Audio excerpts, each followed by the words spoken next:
Assalamu alaikum wa rahmatullahi wa barakatuh. I am your sister Naomi.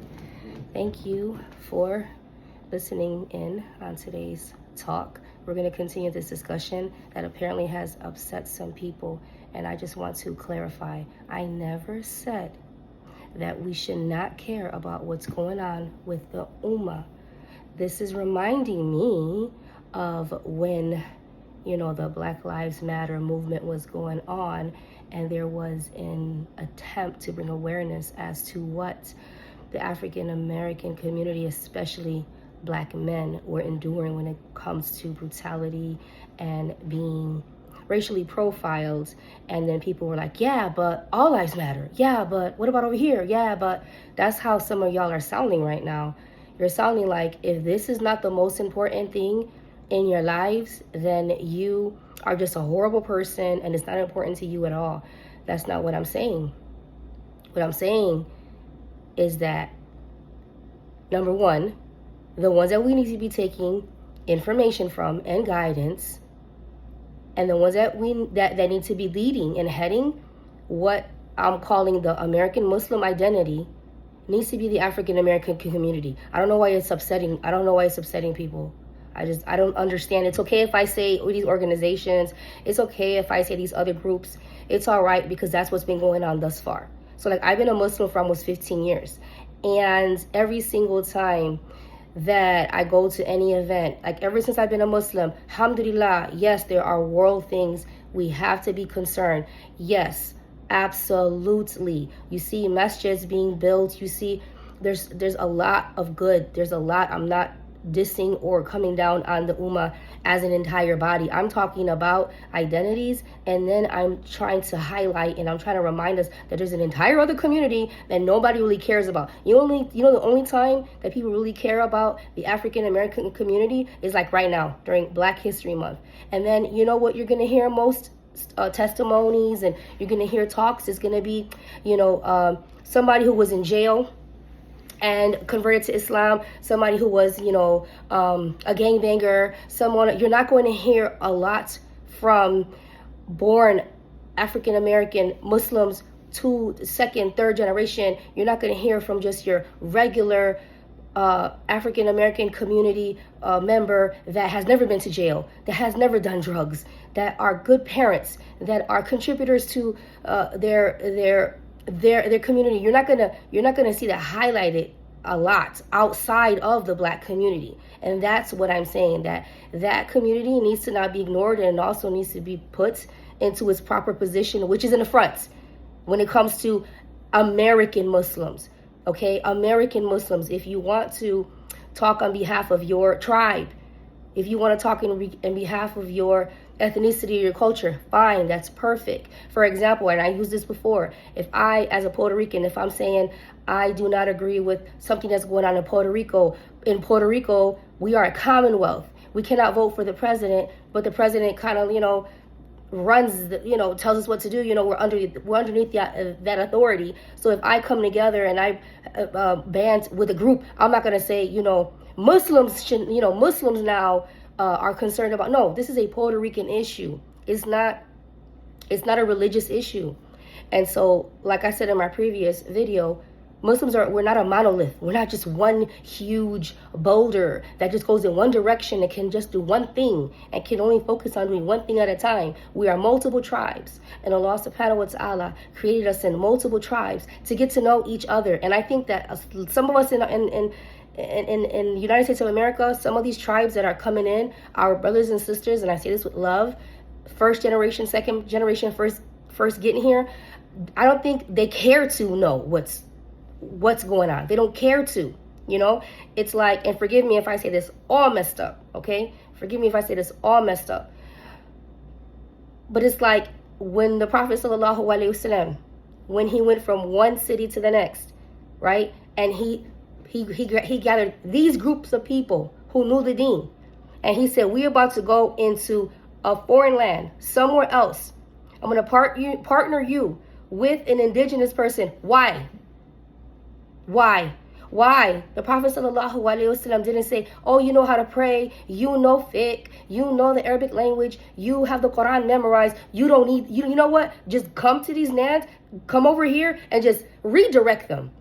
Just redirect them. As a matter of fact, make their issues, just tell them that their issues are nothing and that, they need to just adapt and assimilate to what you're doing. That's not what the Prophet ﷺ did. He made them partners. He made them partners. One can learn from the other, right? So the new people coming in can get educated. All right, this is how we move. These are the rules. This is what's appropriate. This is what's not. This is how you make it here. This is how you don't. And then the people there learn from the people who have deen. Why do we forget that when it comes to when I'm talking about American Muslims? I don't understand. And then it's like, for me, my very first video in my talking about my major thing is immigration. Okay, and then let's talk about that real quick. Let's talk about family separation. Okay, and I have my notes here real quick. Let's talk about people being concerned because somebody put in my comments, you're not concerned about people being separated. You must not know me. I grew up in foster care. I was separated. My mom, my dad, and my siblings. What are you talking about? Do you not know that there are people separated within our borders? Do you not know that there is so much family separation going on here? You don't know because you don't care. That's why. You don't know. You don't know that the majority of the immigrants that are coming here illegally are not coming with their families. They are men between the ages of 18 and 39, and they don't have families. They're not coming with their wives and their kids. That's not what's been going on, at least not recently, within the last 5 years. That's not what's going on. But we're never concerned. Once again, we come here, we don't care. Someone else left a comment, and I hate to highlight, people who are negative, and they were like, I'm not even going to say what state, because you know who you are. And they're like, I live in this state, and there's no African Americans here. I live in it. So just because you get to determine. Are you serious? Do you know how many Native American friends that I have? 0. Do you know how many Native American reservations I visited? 0. Would I ever in life dismiss their importance and contribution and ownership? And would I ever do that? That would be ignorant of me. Just because I never met you, you just don't exist. Just because I've never met you, you've not contributed or done anything for me. Let me tell you something. You wouldn't be able to be Muslim. Allahu Alam. It was the African American community that made it possible. The first Muslims that were coming here, even before the slave trade, were from West Africa. Okay? So we're just I don't know if it's just lack of education or just don't care.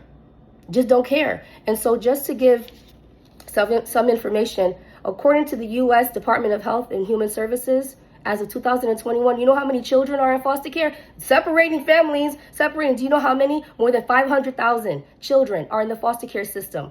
Okay? Only a fourth are with their relatives. Okay? In California alone, the state that I live in, over 46,000 children are separated from their mom and their dad and their siblings. Okay? Okay, now we take those children, right? What becomes of them? What becomes of children who grew up in the foster care system?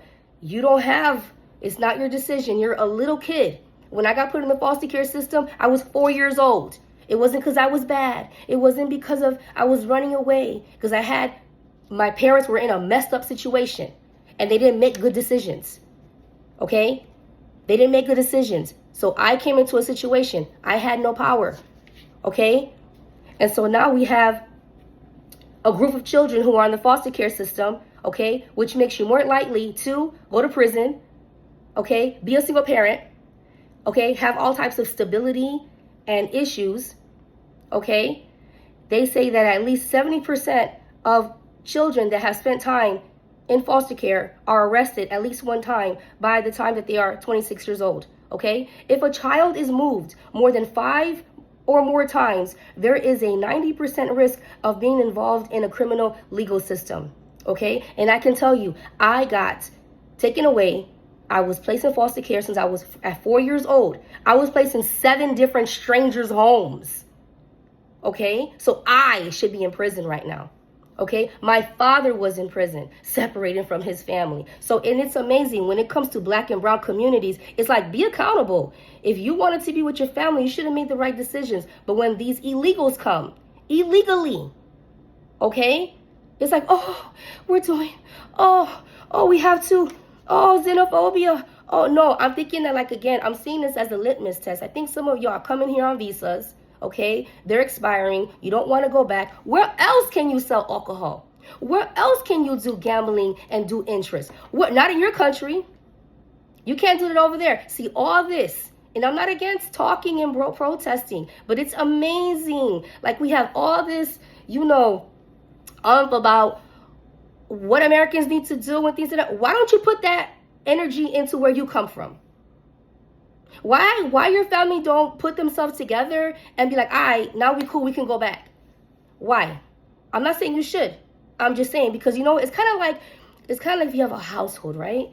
If imagine you and your spouse live together, and then you have 2 children, and no family is perfect, right? And sometimes your kids complain about you, whatever, but they love you. There's love there. And then you take in, first of all, somebody breaks into your house. They break into your house. These 3 other children, they break into your house, and then you're like, whatever, what can I do? I let them sleep on the porch. Before you know it, they're in your bed. And then before you know it, they're not only complaining about you, they're like wanting to take over. It's like you wouldn't tolerate it. You wouldn't tolerate it. And that's what's going on here. Okay, this issue of immigration has nothing to do with immigration in and of itself. It has to do with illegal immigration. People coming here illegally. Okay.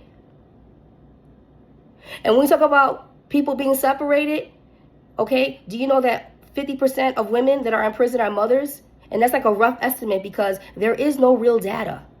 There is no real data. So in reality, it's probably about 80%. Nobody cares about that, though. Nobody cares. And but I care. But I care. Because before everybody got here, before all this, before it became a thing, our families have been breaking up. Families are breaking up. Lack of jobs, housing costs, crime is up. Why is crime up? Because people get desperate. They get desperate. They lose their mind. They get depressed. They do things that they would not otherwise do. And then you have another group that's self-righteous, and they say, oh my gosh, you just need to get yourself together. Why? My dad came here with $2 in his pocket, So it's just like, I think that we need to not ignore the concerns that are already being risen in the community. That's not what I'm saying. We need to expand upon it. Make it more local also. Once again, I'm going to talk about these masjids who are, alhamdulillah, mashallah, tabarakallah. They're beautiful. They're getting bigger and bigger and bigger. They got basketball courts now. And then they you go 2 blocks down and it's poverty. You go 2 blocks down, it's just like y'all making little cities within other cities. Can you do that in your country? Can I do that in your country? Can I go to Egypt? Can I go to your country and just be like, not only take over, but I'm gonna represent the Egyptian Muslims. I'm gonna represent the Liberian, the Moroccan. Can I do that? Even if I have children, even if I had grandchildren, they would not be able to do that. We will forever be a lineage of Americans. We will forever be a lineage of other, and that's fine. I accept that it's common sense. Again, going back to the house, okay? If your children have friends over, you got to remind them, this ain't your house. Have some manners, okay? And now, okay, for our immigrant brothers and sisters who are here legally, okay, welcome home. But let's not forget, again, the Sunnah of the Prophet sallallahu alaihi wasallam, okay? He didn't say just come to someone's land and just forget, just don't even care what they're going through. You don't have to get involved. Nobody's asking y'all to get involved. I'm asking. I'm trying to push and cheer and support and do my own little pep rally for the African American community to get into the position that I believe that they need to be in, which is they represent the American. Okay, I'm even gonna say our white brothers and sisters, our black and white brothers and sisters. Us here, we are the American. We represent American Muslims, okay? So I just wanted us to be clear on that. And I'm sure someone's going to pick something apart that I just said, and that's fine and it's cool. But before I go, I'm going to tell you one quick story, okay? I'm going to tell you one quick story, okay? And I don't even talk about this really, okay? So there was a foster child. There was a little boy who was in the foster care system, and he was going to break the odds. His father was in prison. His brother was in prison, okay? He was born in the system, okay? He was going to break the odds, okay? He went to so many foster homes. He was separated from his sister. Then he got placed in a group home. Those group homes are so horrible. They're institutions. That's what I grew up in. They're so horrible that they're now illegal. That's how they mess up. Y'all really want to worry about the people being separated? You will care about children here. You will care about moms in prison. You will care about people here. Okay? That little boy became the first to graduate high school, on his way to college. Okay? He then joined the Air Force. He joined the Air Force. He got married. He beat the odds. And then you know what happened? He went to the movies. And guess what happened? He got murdered by an illegal alien. And that's my brother. That was my younger brother. Okay, so one thing that you guys have to make it clear, I really don't like talking about things that I really haven't like lived through or experienced. Okay? I don't like to speak from a little point of privilege. Okay? So you guys want those illegal aliens, send them to your house. Go to the border. If you really feel like that, I don't even see people that are marching. Don't go on those marches. Get you a van, pick them up, and take them to your crib. Why you don't do that? Put them in queso. Like, I don't understand. Mira, I don't even feel bad. Si se puede, right? Do that. Why don't you do that? Why? Because you know better. You know better. Okay? So I hope, inshallah ta'ala, we have a little bit of clarity. There are other concerns we need to be worried about. We need to be healing our communities, okay? We need to be healing our communities. I have nephews that are now separated from their father because he was murdered, okay? There are moms separated from their children because they lost their children in a domestic dispute and they, accidentally killed the guy or who knows. There's so many things going on right here and y'all do not care. And it's okay. You don't have to care. But you're not going to make me feel bad about sounding the alarm, okay? And letting my community, my African American and even Latino community know that are here legally, that it is not the foreigners who represent American Muslims. It is Americans who do, and not American citizens, okay? All right. Assalamu alaikum wa rahmatullahi wa barakatuh.